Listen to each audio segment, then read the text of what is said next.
Okay, good morning mga chong. Pasensya na, medyo natagalan tayo sa pag-upload kasi medyo busy tayo mga chong. Kasi ginawa ko muna yung nagpapagawa sa atin ng Peace Wi-Fi at saka medyo may inasikaso din tayo. Kaya medyo na busy. At ngayong araw na to, pag-usapan natin yung gustong-gusto ko talaga. Walang makakatumbas nito. Pinakagusto ko na MPPT na solar charge controller. So ito yung ko, top 1 ko talaga to, na solar charge controller na to. So dumating na mga lods yung controller natin. So buksan natin at saka pag-usapan natin bakit nagustuhan ko ang solar charge controller na to. MPPT siya mga lods. Yun yung ipapalit natin dun sa dun sa setup natin. Itong solar charge controller natin. Okay, so marami kasing marami sa mga baguhan pa lang yung nagsisimula na mag-DIY o yung mga yung sabihin nila nating nahihirapan pumili ng kung anong solar charge controller yung nila, yung pipiliin nila.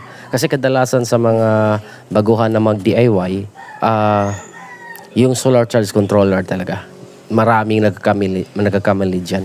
Kasi pag DIY ka, namimili ka talaga ng yung sabihin na lang nating mura. Yung nakakamura ka. Kaso, sa sobrang mura, madaming sabihin na nating parang na-scam or nakakabili ng hindi pala totoong MPPT. So, ito na yung yung top list natin. Ito yung pinakamurang MPPT na pinakamataas pa yung efficiency ng pag-harvest niya. Kaya gustong-gusto ko talaga tong SCC na to, mga lods. So, buksan natin.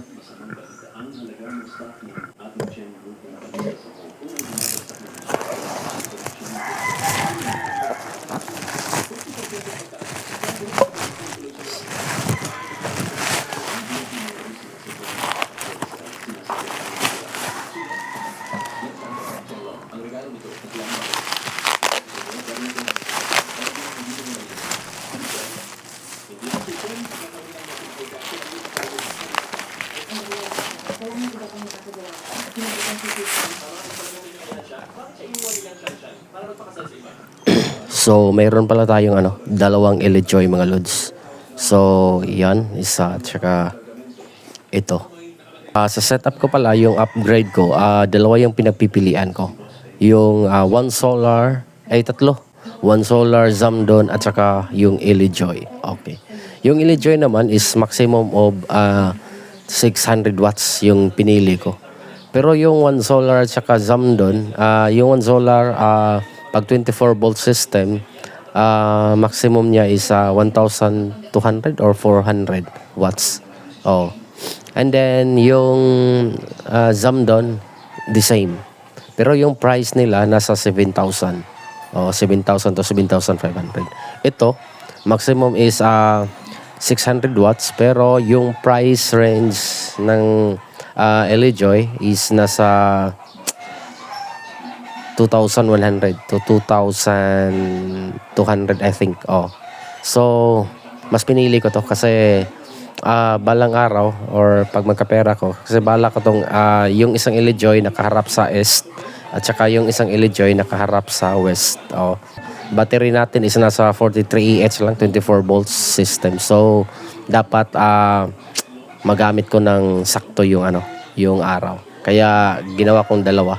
So, pag-usapan natin yung dimension nito, yung bigat or kahit na mapag-usapan dito sa Elejoy kung bakit gusto ko talaga to or ito yung pinili ko. Nung setup ko, yung dating setup ko rin, Elejoy yung ginagamit ko rin. 400 watts na Elejoy. Ngayon, dahil 600 watts yung panel, so 600 watts na Elejoy yung ginamit natin. Okay, so yung Elejoy pala natin ay may kasama na siyang manual. Yan na. May kasama siyang manual para kung sakali mang gamitin mo, so ma-ensure talaga na tama yung paggamit mo. At saka may kasama rin siyang yung terminal. Oh, mas maganda rin to pag may terminal para madali mo siya matanggal. So from Ilijoy, kabit mo yun sa terminal and then kabit mo dun sa breakers. Yun mas maganda pag may terminal. Mas madaling matanggal natin. Ma-disconnect at saka ma-connect. Yung Ilijoy pala, yun nakabalot. Maganda rin yung pagka deliver ng cellular natin. Medyo sabihin na lang natin maganda kasi nakabalot. Safe na safe. And then puro siya metal mga lods. Ayan ang gagandahan natin. Yan ang pinakagusto ko sa Ilijoy na solar charge controller. Yan napakatibay mga lods. So bakit ba nagandahan ako sa solar charge controller na to? Yan medyo malaki-laki rin siya mga lods. So gustong gusto ko talaga to. Wait. Dahil sabihin na lang natin, una sa nagustuhan ko nito is parang Palawan lang. Walang kuskus balongos. Lagay mo na lang yung solar panel dito, tsaka out na. Tapos mag-set ka na lang ng charging voltage, yun tapos na. Wala ka nang ibang iset. Yan ang unang pinakagusto ko sa solar charge controller to na Ilijoy. And then isa pang gusto ko nito sa Ilijoy is yung heatsink talaga. Yung heatsink niya, buong casing niya is heatsink. So hindi madaling uminit, or kung uminit man mas madali pa ring malamig kasi lahat ng side pwedeng maano ng hangin. Kasi buong katawan talaga. Buong body niya is heatsink, Tapos matibay rin. Matibay din to. Yung Ilijoy. Maganda.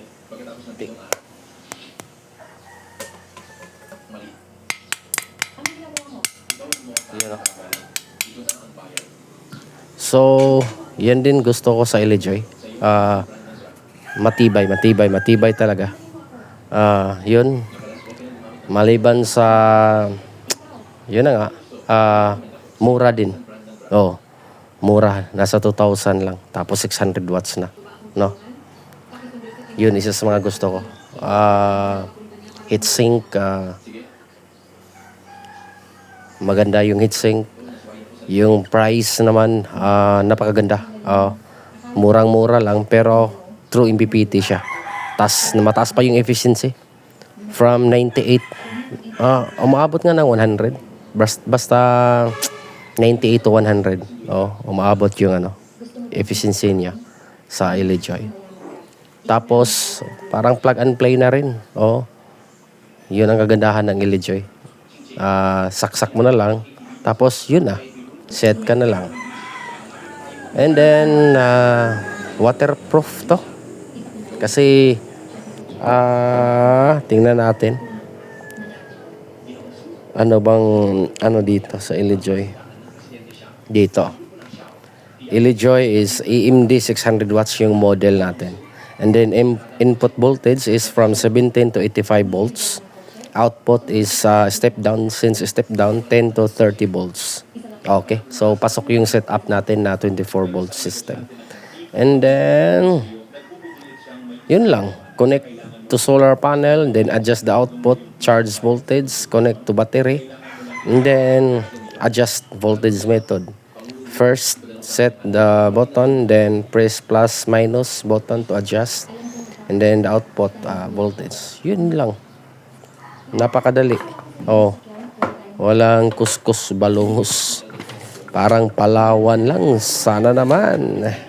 And then, yung natin, yung solar charge controller natin, hindi siya mapapasukan ng tubig, yung solar charge controller natin. Kasi, dito sa loob, may gasket to. Dito sa takip dito. Pag binuksan to, may guma yan. Oh, hindi madaling mapasok ng tubig. Tapos ito rin, hindi to mapasukan ng tubig. Kaya yung ILIJOY na solar charge controller, ideal din to. Kahit ilagay mo sa labas ng bahay. Kasi hindi to madaling mapasukan ng tubig kahit may bagyo pa siguro. So ideal din to. Yung gusto ka mag-set up na sa labas ng bahay. Yung sabihin na lang natin din, yung malapit sa dagat. Kasi hindi makapasok yung hangin na may dagat. Oh. So hindi madaling kalawangin yung loob ng ILIJOY natin. Unlike sa ibang solar charge controller, may mga butas-butas for exhaust para palabasan ng init. So ito wala kasi buong katawanan nito siya na rin yung heatsink. So yan ang kagandahan ng ILIJOY. Okay, so buksan natin mga lods para makita natin yung loob ng ILIJOY. Yung mga kapasitor may nakalagay na silicone compound, and then may gasket rin. Yan ang sinabi ko. Kaya hindi mapasukan ng tubig kasi may gasket sa kilid. Yan medyo talaga. Ito ang totoo. Masabi mo talaga na matibay yung ILIJOY at totoong MPPT. Yan kita pa yung mga silicone compound. Okay mga lods, so yun ang loob ng natin, yung ILIJOY natin. Ganun lang kasimple. Pero grabe, matibay talaga mga lods kung mag-harvest yung natin, ILIJOY.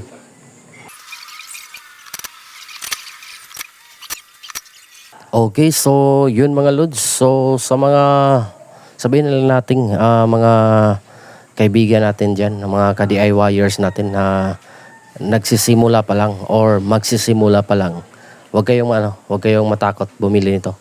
Yun ang masasabi ko or maigarantiya ko sa inyo. Huwag kayong matakot ng ILIJOY, bumili ng ILIJOY. Medyo mabigat-bigat din compare sa ibang solar charge controller. Yung black natin na may nakalagay na MPPT pero hindi naman totoo.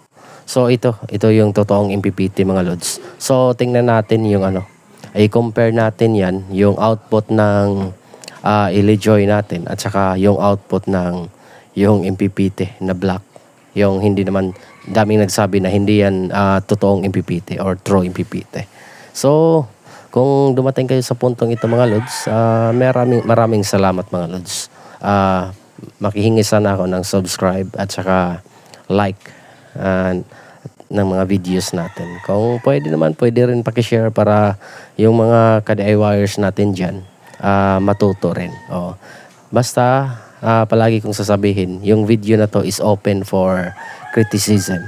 Hindi naman ako expert, kaya yung mga expert dyan, pwede kayong mag-comment kung ano yung mga nalalaman nyo or ano yung mga mali ko sa video. Pwede kayong mag-comment mga lods. Iti-take ko yan. Walang away. Hindi. Gaya ng mga video natin doon. Maraming mga comment. So, nagpapasalamat ako. Kasi doon sa mga sabihin na lang nating negative comments, doon tayo natututo. Kaya patuloy lang tayo mga lods. Experiment ng experiment. Okay. Bye-bye. Thanks for watching.